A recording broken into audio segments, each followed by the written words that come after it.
வணக்கம் to Tamizha OnePlus 10T. So புதிய tea ஆத்திருக்காங்க. So இந்த 10Tயில் அப்படி என்ன கொண்டு வந்திருக்காங்க, இதோட அன்பாக்சிங் மற்றும் ஒரு குயிக்கான ஒரு விமர்சனம், சில கேமரா சாம்பிள்ஸ் எல்லாமே வந்து இந்த பதிலில் இருக்குது. ஸோ தொடர்ச்சியாக இந்த வீடியோவை முழுமையாக ஸ்கிப் பண்ணாமல் பாருங்கள். OnePlus 10T இதோட விலை இப்போதைக்கு எனக்கே தெரியாது. ஸோ கீழே வந்து டிஸ்கிரிப்ஷனில் அப்டேட் பண்ணுறேன். ஸோ ஆரம்பிக்கலாங்களா?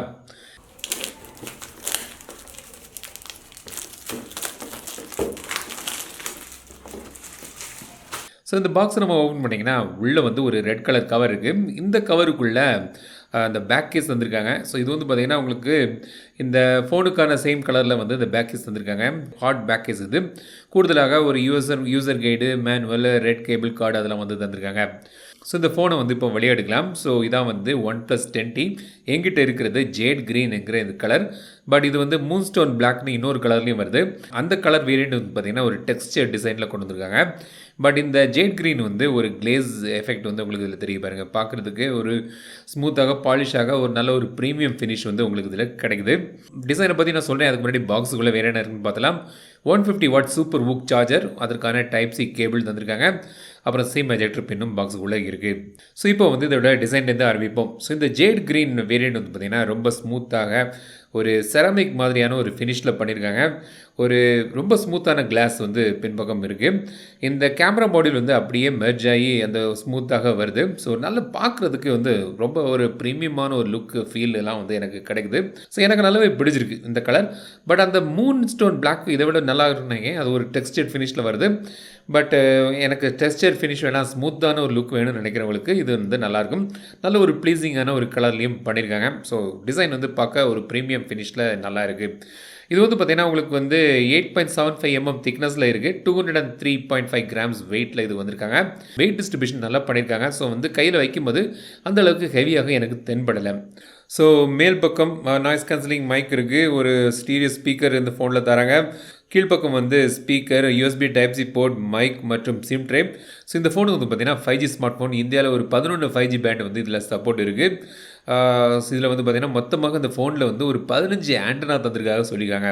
ஸோ அதனால் ஒரு 360 டிகிரி ஆண்டனா சிஸ்டம் இதில் இருக்குது. அதனால் நல்ல வைஃபை மற்றும் நல்ல செல்லுலர் சிக்னல் நல்லாவே இருக்குன்னு அவங்க சொல்கிறாங்க. ஸோ வந்து 15 ஆண்டனா அந்த ஃபோனில் பொருத்திருக்காங்களாம். ரைட் சைடில் வந்து பார்த்திங்கன்னா பவர் பட்டன் தந்திருக்காங்க. லெஃப்ட் சைடில் வந்து வால்யூம் பட்டன் இருக்குது. ஆமாம், ஒரு முக்கியமான விஷயம் வந்து இந்த ஃபோனில் இல்லை, அதாவது அலர்ட் ஸ்லைடர். இப்போ OnePlus ஃபோன்களே எனக்கு பிடித்தமான ஒரு பட்டன் என்ன பார்த்தீங்கன்னா இந்த அலர்ட் ஸ்லைடர். ஸோ அது வந்து சைடில் வச்சுருப்பாங்க. ஸோ அதை நீங்கள் ஸ்லைட் பண்ணி எளிதாக நீங்கள் வந்து சவுண்டு வைப்ரேட் இல்லாட்டி டிஎன்டி மோடுக்கு நீங்கள் வந்து ஈஸியாக நீங்கள் ஸ்லைட் பண்ணி அக்சஸ் பண்ணலாம். ஸோ அது வந்து எனக்கு ரொம்ப பிடித்தமான ஒரு ஃபீச்சர். பட் அந்த அலர்ட் ஸ்லைடரை இதுலேருந்து எடுத்துட்டாங்க. ஸோ கண்டிப்பாக இது வந்து பலருக்கும் வந்து ஒரு டிசப்பாயின்மெண்ட்டாக இருக்கும். பட் அவங்க என்ன சொல்கிறாங்கன்னு பார்த்தீங்கன்னா இது வந்து அவங்க வெயிட்டுக்காக பேலன்ஸ் பண்ணுறதுக்கு அப்படி சாக்கு போக்கு சொல்கிறாங்க. பட் இருந்தாலும் அது வந்து கண்டிப்பாக வச்சிருக்க வேண்டிய ஒரு விஷயங்கிறது என்னோட கருத்து. அப்புறம் பின்பக்கம் கேமரா மாடியூல், கேமரா பற்றி எல்லாம் சொல்கிறேன் எப்படி இருக்குன்னு. பட் ஓவராலாக எனக்கு வந்து டிசைன் நல்லா பிடிச்சிருக்கு. இந்த அலர்ட் ஸ்லைடர் மட்டும் தான் மிஸ்ஸிங். மற்றபடி ஒரு நல்ல ஒரு டிசைன் வந்து உங்களுக்கு இதில் தந்திருக்காங்க. இப்போ டிஸ்பிளேயை பொறுத்த வரைக்கும் பார்த்தீங்கன்னா உங்களுக்கு வந்து இதில் 6.7 inch டிஸ்பிளே தராங்க. Fluid amoled display. இது ஃபுல் HD+ ரெசல்யூஷனோடு வருது. 120 Hz ரிஃப்ரெஷ் ரேட் தராங்க. இது 1690 120 Hzக்கு அடாப்டிவ் ரிஃப்ரெஷ் ரேட் இதில் இருக்குது. ஒரு ப்ரீ அப்ளைடு ஸ்க்ரீன் ப்ரொடெக்டர் இதில் இருக்குது. டச் ரெஸ்பான்ஸ் வந்து 1000 Hz வரைக்கும் இருக்குது. 900 nits பிரைட்னஸ் இதில் தராங்க. 10-bit panel. இது HDR 10+ சப்போர்ட் உண்டு. கார்னிங் கோரில்லா கிளாஸ் 5 ப்ராடக்டிவ் லேயர் வந்து உங்களுக்கு இந்த டிஸ்பிளேயில் கிடைக்குது. ஸோ ஆகும் மொத்தத்தில் சூப்பரான ஒரு டிஸ்பிளே, ஒரு ஃப்ளாக்ஷிப் குவாலிட்டிக்கு ஏற்றமில்ல நல்ல ஒரு டிஸ்பிளே வந்து உங்களுக்கு இதில் கிடைக்குது. அப்புறம் வந்து பார்த்திங்கன்னா பெர்ஃபார்மன்ஸுக்கு வருவோம். ஸோ இது வந்து ஒரு பெரிய ஒரு அப்கிரேட் வந்து இதில் பண்ணியிருக்காங்க. ஏன்னா 8 Gen 1 வந்து பல இஷ்யூ இருந்தது, த்ராட்லிங் இஷ்யூஸ் இருந்தது, அப்புறம் வந்து ஹீட்டிங் அதிகமாக இருந்தது, அப்படிலாம் கம்ப்ளைண்ட் இருந்தது. ஆனால் இதில் வந்து 8+ Gen 1 சிப்செட் வந்து யூஸ் பண்ணுறாங்க. இது வந்து பார்த்திங்கன்னா ஒரு 30% அதிகமான CPU மற்றும் 10% அதிகமான GPU வந்து இதில் கிடைக்கும் சொல்லியிருக்காங்க. ஸோ சரி, த்ராட்லிங் இஷ்யூ இருக்கான்னு நான் செக் பண்ணி பார்த்ததில்ல. இப்போ பாருங்கள், அந்த CPU த்ராட்டில் டெஸ்ட்டில் வந்து பார்த்திங்கன்னா ரெட்டில் வரவே இல்லை, க்ரீனில் அப்படியே மெயின்டைன் ஆகிட்டு இருக்குது. ஸோ வந்து பெட்டராக பண்ணியிருக்காங்க 8 Gen 1 கம்பேர் பண்ணும்போது. இதில் வந்து 12 GB RAM இருக்குது மற்றும் 256 GB ஸ்டோரேஜ் ஆப்ஷன் இதில் தந்திருக்காங்க. இந்த ஃபோன் வந்து பார்த்திங்கன்னா நான் கேம் விளையாடும்போது ரொம்ப ஸ்மூத்தாக இருக்குது. இதில் வந்து ஜிபிஏ ஃப்ரேம் ஸ்டெபிலைசர்னு ஒன்று கொண்டு வந்திருக்காங்க. அப்புறம் ஜிபியு லோடு கண்ட்ரோலர்னு சில ஃபீச்சர்ஸ்லாம் கொண்டு வந்திருக்காங்க. ஸோ வந்து கேம் விளையாடும்போது ஃப்ரேம் வந்து ரொம்ப ஸ்மூத்தாக இருக்குது.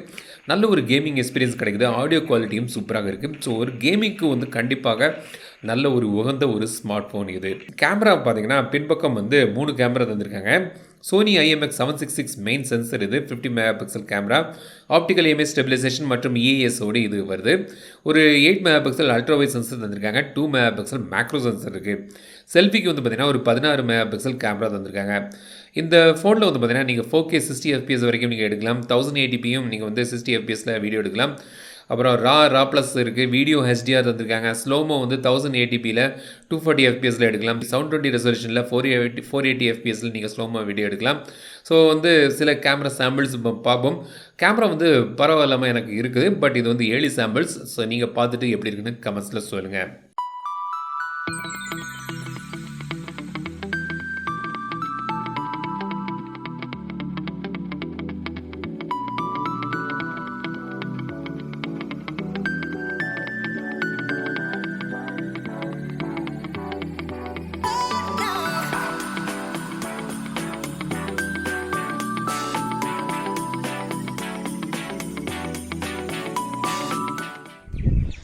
மேக்ஸிமம் 4Kல வந்து நீங்கள் வந்து வீடியோ எடுக்கலாம். இப்போ நான் வந்து 1080pல எடுத்துகிட்டு இருக்கிறேன்.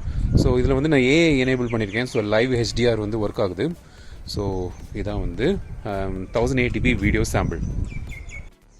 இது வந்து 4K வீடியோ சாம்பிள். ஸோ 4Kல ஆடியோ குவாலிட்டி, வீடியோ குவாலிட்டி எப்படி இருக்குது, இந்த ஜெர்க்கெல்லாம் இருக்கா அதெல்லாம் பற்றி நீங்கள் வந்து பார்க்கலாம். ஸோ வந்து 4K வீடியோ சாம்பிள் வந்து இப்போ நான் காண்பிக்கிறேன். ஸோ டுவல் வியூ சப்போர்ட் வந்து இந்த ஃபோனில் உண்டு. ஸோ ஃப்ரண்ட் அண்ட் பேக் கேமராவை நீங்கள் சேம் டைம் எனேபிள் பண்ணி இந்த மாதிரி வீடியோ எடுக்கலாம். ஸோ இதில் வந்து இந்த ரியர் கேமரா 1xலையும் வச்சுக்கலாம், 2xலையும் நீங்கள் கொண்டு போய்க்கலாம். டுவல் ஆங்கிள் வீடியோ எடுக்கும்போதே இப்படி மினிமைஸ் பண்ணி கூட நீங்கள் வந்து வீடியோ எடுக்கலாம். பாருங்கள், மழை கொட்டி எங்கள் வீட்டுக்கு பின்பக்கம் எவ்வளோ தண்ணி இருக்குது பாருங்கள். இல்லாட்டி இப்படி கூட நீங்கள் ஸ்கொயர் வடிவத்தில் நீங்கள் வச்சு டுவல் வியூ வீடியோ எடுக்கலாம். இந்த ஃபோனோட இன்னொரு ஹைலைட் என்னன்னு பார்த்தீங்கன்னா இதோட சார்ஜிங் திறன். 150 வாட் SuperVOOC சார்ஜர் வந்து இதில் தராங்க. 19 நிமிஷத்தில் ஃபுல்லாக சார்ஜ் ஆகிடுதுன்னு அவங்க சொல்கிறாங்க. பட் நாளைக்கு இன்னொரு வீடியோ போடுறேன், சார்ஜிங் டெஸ்ட் வீடியோ. அதை பார்த்து நீங்களே கண்டிப்பாக அதை பாருங்கள். சார்ஜ் ஆகுதா 19 நிமிஷத்துலங்கிறத பார்ப்போம். அந்த அளவுக்கு ஃபாஸ்ட்டாக இருக்குதாங்கிறத அந்த வீடியோவில் நான் சொல்கிறேன். இது வந்து பார்த்திங்கன்னா ஒரு 4800 mAh பேட்டரி தந்திருக்காங்க. டூவல் செல் பேட்டரி வந்து இதில் தந்திருக்காங்க. ஸோ வந்து பேட்டரி திறன் அதெல்லாம் பார்த்திங்கன்னா வந்து முழுமையான விமர்சனத்தை நான் சொல்கிறேன். இன்டிஸ்பிளே ஃபிங்கர் பிரிண்ட் சென்சர் தந்திருக்காங்க. ரொம்ப ஃபாஸ்ட்டாக நல்லாவே வேலை செய்யுது. டூவல் ஸ்டீரியோ ஸ்பீக்கர்ஸ் இருக்குது. டால்பி அட்மாஸோடு இது வருது. இந்த ஃபோன் வந்து பார்த்திங்கன்னா Android 12 பேஸ் பண்ணி அவங்களோட ஆக்சிஜன் OSல இது கொண்டு வந்திருக்காங்க. இதில் வந்து 3 இயர்ஸுக்கான சாஃப்ட்வேர் அப்டேட் மற்றும் 4 இயர்ஸுக்கான செக்யூரிட்டி அப்டேட் கிடைக்கும்னு அவங்க சொல்லியிருக்காங்க. இன்னும் சில மாதங்களில் வந்து Android 13க்கு அப்கிரேடும் வர இருக்குது இதில். ஸோ இதான் வந்து OnePlus 10T. இதோட மிகப்பெரிய அப்கிரேட் என்னென்னு பார்த்தீங்கன்னா இதில் வந்து சிப் செட் வந்து பார்த்திங்கன்னா 8+ Gen 1 கொண்டு வந்திருக்காங்க. ஸோ அது வந்து 8 Gen 1ஓட பெட்டராக கண்டிப்பாக இருக்குது. நல்ல ஒரு கேமிங் பெர்ஃபார்மன்ஸ் இதில் கிடைக்குது. டிஸ்பிளே கனகச்சித்தமாக சூப்பராக இருக்குது. அப்புறம் இதில் வந்து ஒரு சூப்பரான ஒரு fast charging 150 watts super charging தந்திருக்காங்க. ஸோ பேட்டரியை வந்து நீங்கள் ரொம்ப ஃபாஸ்ட்டாகவே நீங்கள் வந்து சார்ஜ் பண்ணிடலாம். கேமரா திறன் பரவாயில்லாமல் தான் இருக்குது. கேமரா வந்து எப்படி இருக்குன்னு கமெண்ட்ஸை சொல்லுங்கள். பட் மிகப்பெரிய ஒரு குறை என்னன்னு பார்த்தீங்கன்னா இதில் வந்து அலர்ட் ஸ்லைடர் எடுத்துட்டாங்க. அது வந்து OnePlusஓட ஒரு ட்ரேட்மார்க் ஃபீச்சர், அது வந்து இதில் கிடையாது. மற்றபடி வந்து OnePlus 10T எனக்கு வந்து ஒரு ப்ராமிசிங்கான ஒரு டிவைஸாக எனக்கு தென்படுது. இந்த ஃபோனை பற்றி உங்களோட கருத்துக்கள் என்னென்னு கமெண்ட் சொல்லுங்கள். இந்த வீடியோ உங்களுக்கு பிடிச்சிருந்தால் லைக் பண்ணுங்கள், ஷேர் பண்ணுங்கள், மறக்காம டெக் தமிழ் சேனலுக்கு சப்ஸ்கிரைப் பண்ணுங்கள். மீண்டும் அடுத்த வீடியோ சந்திக்கும் வரை உங்கள் விடைபெறுவது ரேஷ்மராஜன். தமிழில் பேசு, டெக் தமிழா பாரு.